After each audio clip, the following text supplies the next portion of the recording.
एक साथ चार कंधे देखकर दोस्तों मुर्दे को ख्याल आया कि अगर जीते जी एक ही मिल गया होता तो वही काफ़ी था।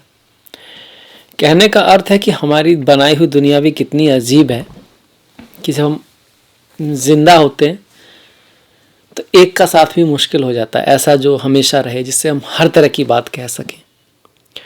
और जब मृत्यु हो जाती है तो भीड़ लग जाती है, अक्सर ऐसा होता है। सोचने की बात है ऐसा क्यों है, क्योंकि अगर हम सोचेंगे नहीं तो उसका सॉल्यूशन कहाँ से आएगा। खैर, मैं हूँ आपके साथ डॉक्टर दिलीप और बहुत बहुत स्वागत करता हूँ आपका मकर राशि के लिए बहुत ही स्पेशल वीडियो में। मार्च का महीना आपके लिए क्या लेकर आया है, खास महीना है।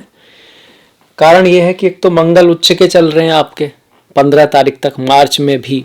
इसके साथ साथ शुक्र और सूर्य का मिलन हो रहा है। शुक्र आपके योग कारक ग्रह हैं, आपके सबसे शुभ ग्रहों में से एक ग्रह जो है वो शुक्र होते हैं, और वो आपके राशि के स्वामी, मकर राशि का स्वामी शनि है, उसके साथ आ रहे हैं। तो ये विशेष घटना हो रही है, इसके आपका क्या फर्क पड़ने वाला है। और साथ में राहु और सूर्य का कॉम्बिनेशन बन रहा है, बुध और राहु का कॉम्बिनेशन बन रहा है, विशेष कॉम्बिनेशन बन रहे हैं मार्च में। तो क्या बदलाव आपके जीवन में लेकर आएंगे, चाहे वो आपका करियर है या फिर आपके घर की लाइफ है, आपका खुद का स्वास्थ्य है या फिर आपके जीवन साथी का जीवन है, आपकी यात्राएं हैं, ट्रैवल है, बिजनेस है, काम धंधा है, पैसा है, स्वास्थ्य के साथ साथ शिक्षा है, प्रेम है, शादी विवाह है, स्टॉक मार्केट आदि है, सभी पे बात करेंगे। सबसे पहले देख लेते हैं कि भाई कौन सा ग्रह कहाँ बैठा हुआ है। तो मंगल आपके पहले ही भाव में उच्च के चल रहे हैं 15 तारीख तक। इसके बाद वो आपके द्वितीय भाव में कुंभ राशि में पहुंच जाएंगे, जहां पर शनि शुक्र पहले से ही है।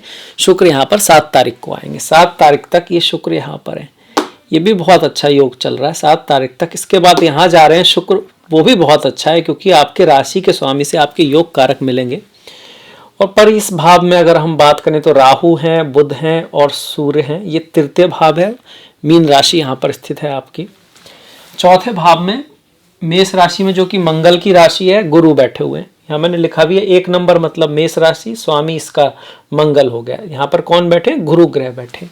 चौथा भाव है 1 2 3 4 5 6 7 8 9, ये 9वां भाव हो गया। यहाँ पर केतु बैठे हैं, छठी राशि जो कि कन्या होती है। 10 11 12, 10वां भाव, 11वां भाव, 12वां भाव ये खाली हैं आपके। अब आते हैं रिजल्ट के ऊपर। सबसे पहले मंगल, पिछले दिनों आपको थोड़ा सा ना क्रोध, गुस्सा ये थोड़ा महसूस हुआ होगा, जल्दबाजी। पर कुछ चीज़ों के लिए अगर आप स्पोर्ट्स में हैं, आप एक्सरसाइज कर रहे हैं तो अच्छा आप एनर्जी फील कर रहे होंगे। आपके स्वास्थ्य में भी मतलब जो हम एक्सरसाइज करते हैं उसका असर भी दिखा होगा मंगल की वजह से ऐसा। पर मंगल की एक चीज और होती है, क्रोध मंगल बढ़ा देते हैं, कभी कभी गुस्सा बढ़ा देते हैं। और क्रोध वो आंधी है जिसमें बुद्धि का जो दीपक है वो बुझ जाया करता है। तो इस चीज का अगर आप ध्यान रखें तो फिर मंगल आपको घर, भूमि, वाहन का लाभ करा सकते हैं। एकादश भाव का स्वामी आपके पहले ही भाव में बैठा है, ये धन योग भी है, पैसों के लिए तो अच्छा है। और जमीन के लिए खासकर ये अच्छा योग है। जमीन जायदाद का किसी का काम है, प्रॉपर्टी का काम है, इंस्ट्रूमेंट आदि का काम है, कहीं ना कहीं भूमि से संबंधित कोई काम है तो उसके लिए बहुत बढ़िया है। पर इसमें भी कुछ तारीखें हैं जो अत्यधिक शुभ हैं, जैसे कि 7 8 9 10 ये तारीखें, और 16 तारीख काफी शुभ है जमीन के काम के लिए। यहाँ पर मंगल, पर मंगल बदलेंगे, उच्च के हो रहे हैं यहाँ पर। तो रोचक नाम का महापुरुष योग भी है साथ में, जो कि अगर किसी के जन्म पत्री में हो तो ऐसा व्यक्ति काफी प्रभावशाली होता है। उसके नीचे बहुत सारे लोग कार्य करते हैं और उसके अंदर साहस गजब का होता है, नीचे से ऊपर उठने की क्षमता होती है उसमें। वैसे मकर वाले मेहनती, हार्डवर्किंग तो होते ही हैं, और प्रयास भी बहुत कह सकते हैं कि क्रिएटिविटी भी बहुत अच्छी होती है। ट्रेडिशनल वे से आगे बढ़ने में ये विश्वास रखते हैं। अब ये जो मंगल जाएगा 15 तारीख को फिर आपके द्वितीय भाव में जाएगा। अब द्वितीय भाव में जब मंगल जाएगा तो ये यहाँ उच्च का नहीं है, पर यहाँ पर शुक्र हैं और मंगल है और शनि है, आप आपस में मिलके फिर ये राजयोग बन रहा है यहाँ पे। पर मंगल उच्च का नहीं है, इसका मतलब वाणी में कटुता ला सकता है, परिवार से दूरी कर सकता है, एक्स्ट्रा कोई खर्चा भी निकल सकता है यहाँ पे। पर धन योग बना रहा है। एकादश भाव का स्वामी द्वितीय भाव में, केंद्र का स्वामी ये पहला, चौथा, 7वां, 10वां ये केंद्र होते हैं, 5वां 9वां त्रिकोण होता है। ये कुंडली के सबसे महत्वपूर्ण भाव है, इनमें से भी केंद्र सबसे महत्वपूर्ण है। आपका शरीर, आपका घर, आपका कोई साथी और आपका काम, ये 4 चीज़ें ज़रूरी हैं। इनमें से एक भी ना हो तो मामला गड़बड़ है। अगर आप खुद ही ना हो, राशि लग्न, तो फिर और बातों की बात ही क्या रही। घर भी बहुत महत्वपूर्ण है, माता, आपके दोस्त, आपका कोई साथी, आपका काम, इसके बाद फिर बाकी के घर आते है ना। तो ये बहुत महत्वपूर्ण घर है, इनको हम केंद्र बोलते हैं। हम बात कर रहे थे मंगल की, तो मंगल यहाँ पर आपको धन का खर्चा दिखा सकता है, आपके वाणी थोड़ी सी कटु कर सकता है, पर ओवरऑल मंगल जब आएंगे तो शुक्र से मिलेंगे, और शुक्र आपके योग कारक ग्रह हैं जो पंचम और दसम के स्वामी हैं, मतलब आपके प्रभाव में वृद्धि करेंगे, आपको जॉब आदि दिला सकते हैं, आपकी एजुकेशन के लिए भी बहुत अच्छे हैं, संतान के लिए भी कुछ अच्छा हो सकता है यहाँ पर, और शिक्षा के लिए भी ये बहुत बढ़िया योग बन रहा है। जो स्टूडेंट वगैरह हैं और अगर उनकी कोई स्पीच वगैरह कहीं दे रहे हैं, कुछ प्रेजेंटेशन वगैरह दे रहे हैं, तो वो बहुत अच्छी जा सकती है, उसको लोग पसंद कर सकते हैं। और इसका जो प्रभाव है 17, 26, 27, इसके साथ साथ आपका 14, 23, 22 तारीख को ज़्यादा रहने वाला है इस वाले योग का। यहाँ से बैठ के मंगल की दृष्टि आपके पंचम भाव पर, अष्टम भाव पर और नवम भाव पर रहेगी। तो पंचम भाव पर शत्रु की दृष्टि है, अष्टम भाव पर मित्र दृष्टि है, और यहाँ पर भी शत्रु दृष्टि है। पंचम भाव पर शत्रु दृष्टि रहने से आपको गुस्से से थोड़ा बचना है, जल्दबाजी से काम नहीं करना है, प्रेम में थोड़ा सा समझदारी से काम लेना है। इनहेरिटेंस मिलने का चांस बनाएगा। पिता के साथ मतभेद हो सकते हैं, गुरुओं के साथ मतभेद हो सकते हैं, आपके पिता गुरु से कोई दूरी भी बन सकती है इस मंगल की दृष्टि की वजह से। और इसमें भी जो तारीखें बताई उनके अलावा 22 तारीख आप और जोड़ सकते हैं, 13 और 22 तारीख, क्योंकि यहाँ पर केतु का प्रभाव पड़ रहा है। अब शुक्र की बात कर लेते हैं, जो कि हमने कहा बहुत महत्वपूर्ण दूसरा परिवर्तन है।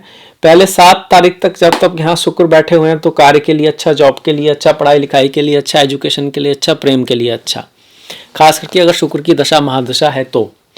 इसके बाद जब शुक्र यहाँ आएंगे, द्वितीय भाव में आएंगे, कुंभ राशि में आएंगे, ये भी इनके मित्र की राशि है, शनि की राशि में, शनि के साथ बैठे हैं, राशि और योग कारक ग्रह साथ में है, तो आपके लिए एक बहुत बढ़िया योग बन रहा है। 7.5 के बावजूद धन ला सकता है, पैसा ला सकता है, पैसे का लाभ करा सकता है आपको।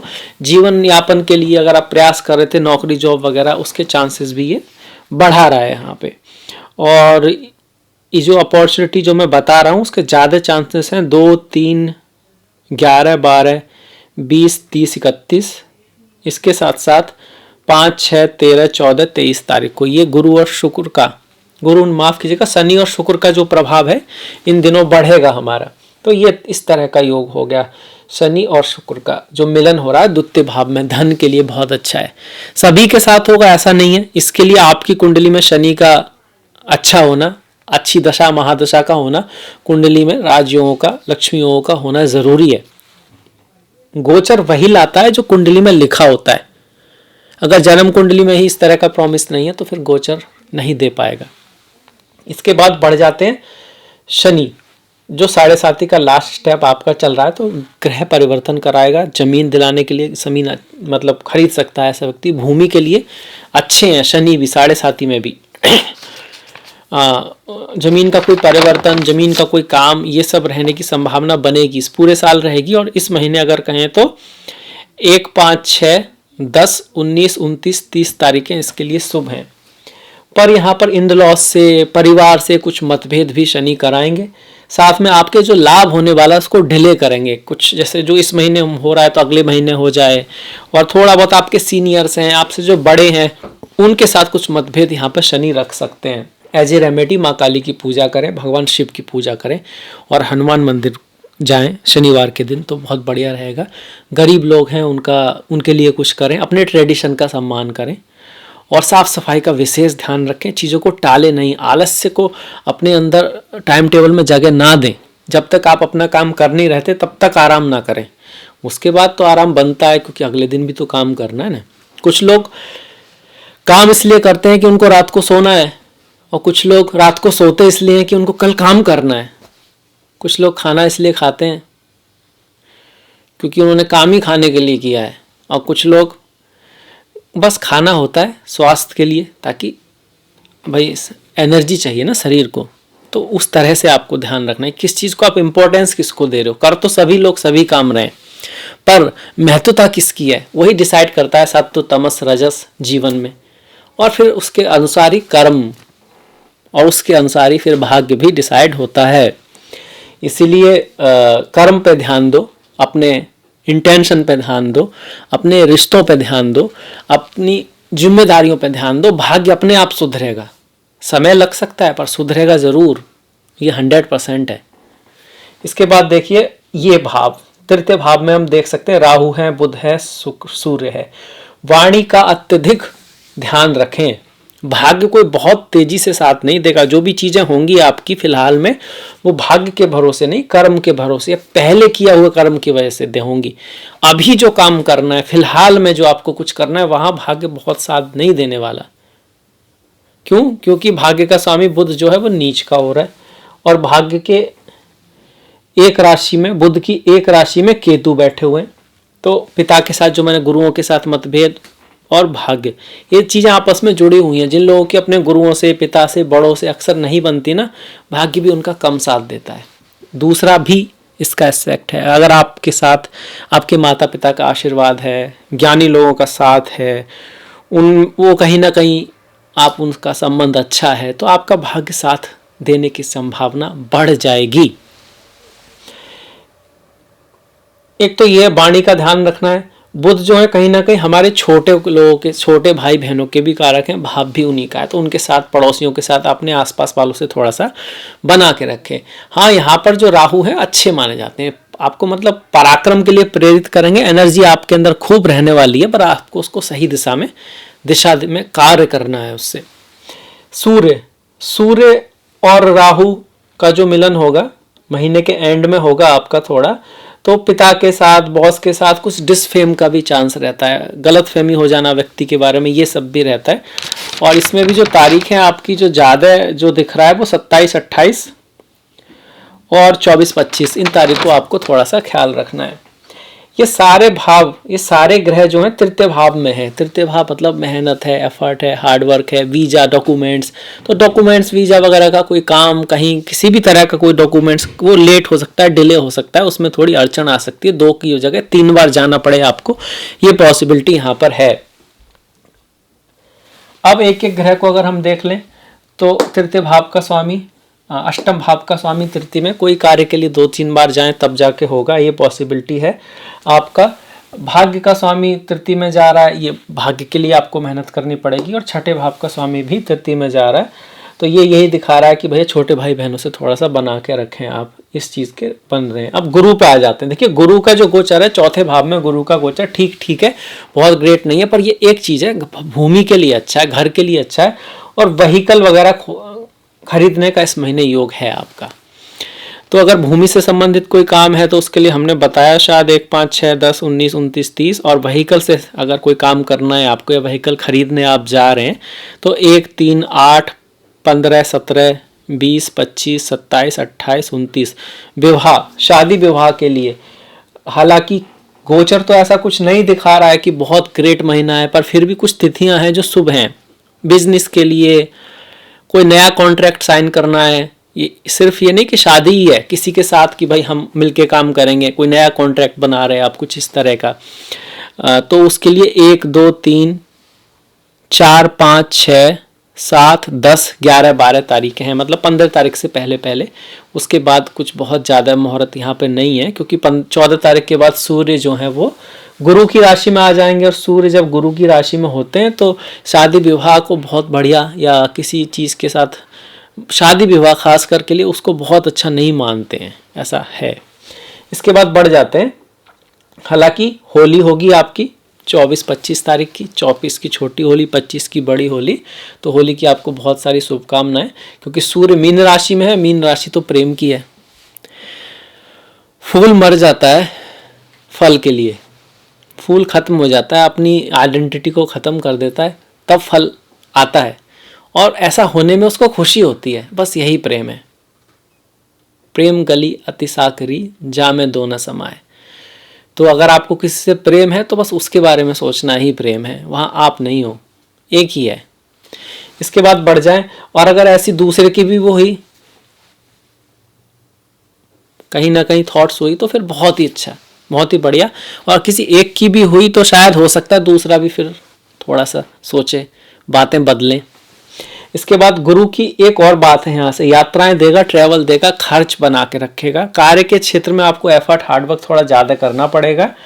और रियल एस्टेट, जमीन का कोई लाभ आपको करा सकता है, ये पॉसिबिलिटी है। पर धन के मामले में कोई भी निर्णय लेना है तो सोच समझ के लेना है, सडननेस में नहीं लेना है, एक प्लानिंग के साथ लेना है। अचानक से कोई निर्णय आ रहा है आपके ऊपर कि पहले नहीं था और अचानक से कोई ऐसी बात आ रही है तो उसको टालने की कोशिश करें, शायद वहाँ पे आपको प्रॉफिट ना हो, इस तरह की संभावना यहाँ पे बन रही है। गुरु से संबंधित जो भी मैंने बातें बताई वैसे तो वो पूरे महीने हो सकती हैं आपकी कुंडली के आधार पर कि आपके गुरु कहाँ पर हैं, है ना। ये गुरु आपके जो हैं वो मंगल से केंद्र त्रिकोण में है या नहीं है, पर गोचर के आधार पर जो प्रभाव बढ़ेगा वो आपका 1, 10, 18, 19, 28 और 29 तारीख को है। इस दिन आपके कार्य पर, वर्क प्लेस पर कुछ होने की संभावना बनती है। खर्चा, ट्रैवल, यात्रा, स्वास्थ्य का थोड़ा सा ख्याल रखना है। और अष्टम भाव को देख रहा है तो अकल्ट, एस्ट्रोलॉजी, ज्योतिष या कोई ऐसी चीज़ में अगर आपकी रुचि है, जैसे आप पीएचडी कर रहे हैं कुछ ऐसी चीज़ सब्जेक्ट पर जो अभी हिडन है, जिसका पता नहीं है, उसके लिए तो अच्छा है। अदरवाइज थोड़ा सा ध्यान रखें इन तारीखों को। ये हो गया गुरु का भी। केतु बैठे हुए हैं भाग्य के भाव में। केतु का गोचर ठीक ही है, आपको धर्म के प्रति प्रेरित करता है, पर केतु का तरीका थोड़ा अलग होता है, वैराग्य देता है ना। कई बार तो आपको अपने पिता से, गुरुओं से डिफरेंस ऑफ ओपिनियन हो जाता है। कई बार आपको धर्म के मामले में गलतफहमी हो जाती है, क्योंकि जब तक गलतफहमी ना होगी तो आप प्रयास कैसे करोगे, उसकी तलाश कैसे करोगे, खोजोगे कैसे, और खोजोगे नहीं तो पाओगे क्या। वो केतु का अपना ही नज़रिया है, अपना ही तरीका है चीज़ों को देने का। तो थोड़ा अध्यात्म में रुचि लें, गणेश जी की पूजा करें तो बेस्ट रहेगा। मछलियों को आटे की गोली खिला सकते हैं बुधवार के दिन या शनिवार के दिन या किसी भी दिन करें तो अच्छा ही है। कुत्ता जो होता है उसके लिए कुछ कर सकते हैं, ये केतु से जुड़ी हुई चीज़ें हैं। घोड़ा भी केतु से जुड़ा होता है, उसके लिए भी आप कुछ कर सकते हैं, बहुत बढ़िया है। ये हो गया हमारा सारे ग्रहों का जो राशिफल है मकर के लिए मार्च में। अब बढ़ते हैं त्योहारों पर। त्योहारों पर बढ़ने से पहले मैं आपको भूमि, शादी, इन सब के बारे में बता चुका हूँ। किसी चीज़ को अगर आपने नाम देना है, किसी चीज़ की शुरुआत करनी है और उसको कोई ना कोई नाम तो देना ही होता है हमें, तो उसके लिए 1, 3, 6, 7, 8, 11, 15, 17, 20, 24, 25, 27, 28, 29 तारीखें अच्छी हैं। ओवरऑल कुछ भी अगर करना है तो इस मार्च के महीने में 8, 10, 12, 16, 24, 29, 31 तारीखें बहुत शुभ हैं। 12 और 16 काफ़ी शुभ हैं। अब त्योहारों की तरफ। होली की बात हो ही चुकी है और महाशिवरात्रि जो होगी वो 8 तारीख की होगी। ओम नमः शिवाय चिदानंद रूपा शिवोहम शिवोहम। प्रदोष व्रत 8 और 22 का है। फागुन अमावस्या 10 की है। 6 तारीख को विजया एकादशी है। 20 तारीख को अमालिका एकादशी है। ओम नमो नारायणाय, ओम नमो भगवते वासुदेवाय। 28 की संकष्टी और 14 की मीना संक्रांति है। संकष्टी है आपकी, पूर्णिमा है, अमावस्या है, ये संक्रांति है, ये हर महीने आते हैं। ये काफ़ी शुभ दिन होते हैं। इस दिन की जो एनर्जीज होती हैं वो स्पेशल होती हैं। मेडिटेशन, ध्यान, पुण्य, कुछ अच्छा काम करना, कुछ साफ सफाई करना, दूसरे की हेल्प करना। वैसे भी हमको ये सब करते रहना चाहिए, पर इन दिन तो खास कर। इसी के साथ मैं आपसे विदा। ये कहाँ से, हमारे ऋषियों ने लिखा है। अब जिन्होंने इतने सालों पहले लिख दिया कि ग्रहण कब होते हैं, ग्रहों की गति कितनी है, कौन सा ग्रह एक दिन में कितना चलता है, अब टेलीस्कोप तो नहीं था पर लिखा ना, और आज भी वो मैच करता है। उन्होंने ही निकाला है ये सब चीज़ें और आज भी इफ़ेक्टिव है। आपको उसको पालन करके देखना चाहिए। तो आप वैसे भी हमारी पहचान है, जैसे फॉरेन कल्चर है उसकी एक पहचान है। आप उसको जानते हैं, क्या ड्रेसेस हैं, क्या उनका कल्चर है, क्या चीज़ें वो करते हैं, कहाँ वो कैसे करते हैं। अपने उनके चर्च वगैरह जो भी है वहाँ पर वो आप जाइए, देखिए कितने अच्छी तरह से वो भी अपना रखते हैं। वो उनकी पहचान है। ऐसे ये हमारी पहचान है और हम उससे अभी जुड़े हैं और हमसे उससे जुड़ा रहना भी चाहिए। उसके अंदर कोई कमी है, कहीं है तो उसको सुधारा जा सकता है। इसी के साथ मैं आपसे विदा लेता हूँ। आपसे मुलाकात होगी नेक्स्ट वीडियो में। तब तक के लिए आप अपना ख्याल रखें, अपनों का ख्याल रखें, सभी का ख्याल रखें। कुछ ना कुछ अच्छा बढ़िया देखते रहें, सीखते रहें, मस्त रहें, स्वस्थ रहें। और नेक्स्ट मुलाकात तक नमस्कार, धन्यवाद।